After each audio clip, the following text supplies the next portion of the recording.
I'm using paneer in this curry. If you want to use meat, just fry off the meat separately at first, leave it to one side, add the oil and the onions and everything we're going to do to that pan, because you'll have some of the kind of like juices from the chicken, say, and then we can add it in later on.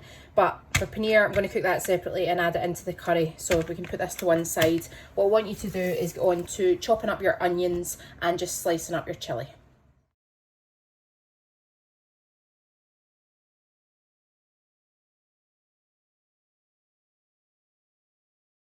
You see I'm discarding quite a few of the seeds in the top for that chilli. I mean, I like a wee bit of heat, so there is some through it, but not loads.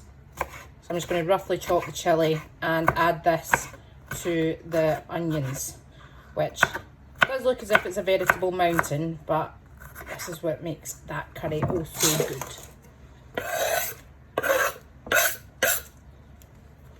To this mixture, weigh out your 150 ml of vegetable oil and add that in.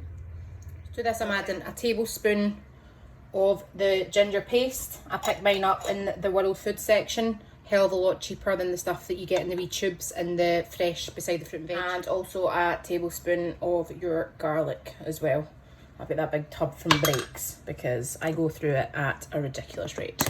Now this process takes a while. I'm going to actually add the method into the caption so that you can see that at a glance, but I'm going to turn this on to a medium-high heat. So out of 9, I'm going to put it on to a 6.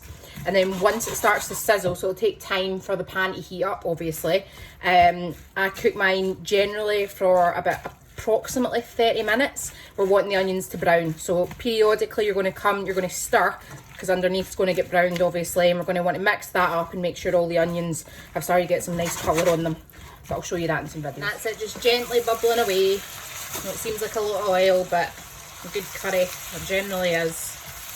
And we just want to stir this occasionally for up to about half an hour until your onions are totally browned, and I'll show you where we want to get to. So just to give you an idea, that's after 20 minutes. You can see it's starting to brown. I've been stirring throughout, but I still want it to go slightly darker, so we're going to keep going.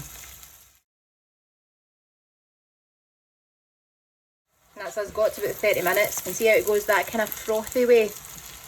Like that. That's what we're looking for. And you see the browns.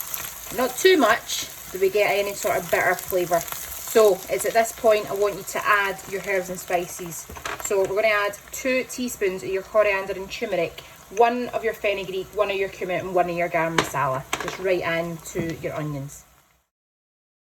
And then last but not least, I'm going to add salt. So I'm adding about 1.5 teaspoons, just because I've made this before a few times and I know that I want 1.5 teaspoons.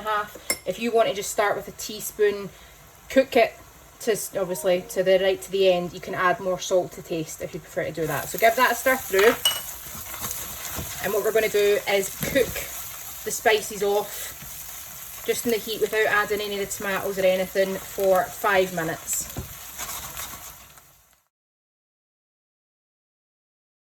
So you're going to want to be keeping stirring throughout this, right, because you don't want any of the herbs or spices to stick to the bottom. Okay, and just keep doing that for 5 minutes. What we're going to go on to doing is chopping up our vine tomatoes, because we'll be adding them next with the tin of peeled plum tomatoes. So vine tomatoes, I'm just going to chop the top off, so I don't want that in the curry, and all I'm going to do is chop it into cubes. That is it. So just do that with your 4.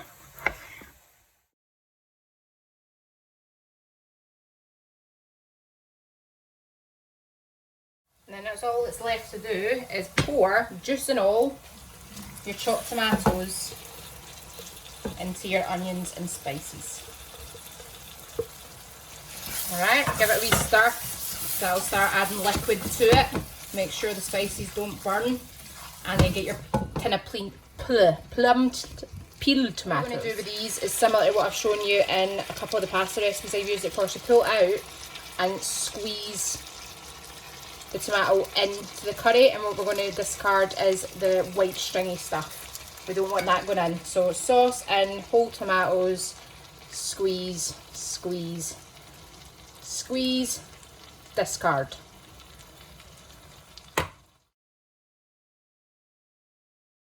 Once you've added that in, give it a stir, mix it through. We're not going to add any additional water or anything into this. Turn it down to a low medium heat, so out of a total of 9 I'm going to turn it down to 3, and then we're just going to leave to simmer. I'm going to stick the lid on and I'll come back and check it, but up to an hour, sometimes over. I'll show you what we're looking for though, but just occasionally give it a stir. So this is what it looks like after 45 minutes, and seeing especially in the last 15 minutes I've had to make sure to keep moving it around because otherwise it'll stick to the bottom. You see as well, oil starts sticking to the side. This is what we're looking for, so this can go a wee bit longer. So I'd say between 45 minutes and an hour. It continues to break down. Flavours just intensify.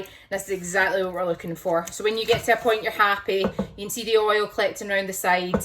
That's our curry. Nearly there. And then I'm just going to put paneer through it. So with the sauce ready, I sometimes just use that with some like chicken tikka as the curry sauce to go with it. However, we're going to be putting paneer in, so we're going to go on to that. I'm going to fry the paneer before putting it in the curry, just to kind of give it a wee bit of the crispy texture to add something else to the curry. So we're going to open it up, chop it up into bite-sized chunks. Get a pot, fill it up with vegetable oil, and we're just going to shallow fry the paneer until crispy and golden. And as with anything I make that is deep fried, you're going to want a slotted spoon for lifting them out, and also a plate with some kitchen roll on top. We're going to lie them out flat, not crowding each other, just to retain the crispiness.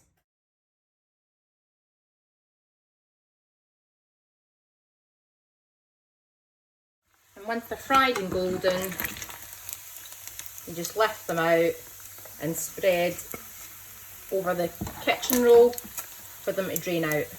Now, I had one or two packets, well, I had 2 packets. You can use 1 or 2, depends how much paneer you want in the curry. There we go. All that's left is once you heat up the curry sauce again, add your crispy paneer. If it's been sitting a little while, allow it to heat through. Mix it through. You get the crunchy texture of the paneer. That lovely curry sauce. This is also the curry sauce that I use if I'm making chicken tikka. Obviously just minus the paneer. Delicious. One of my faves.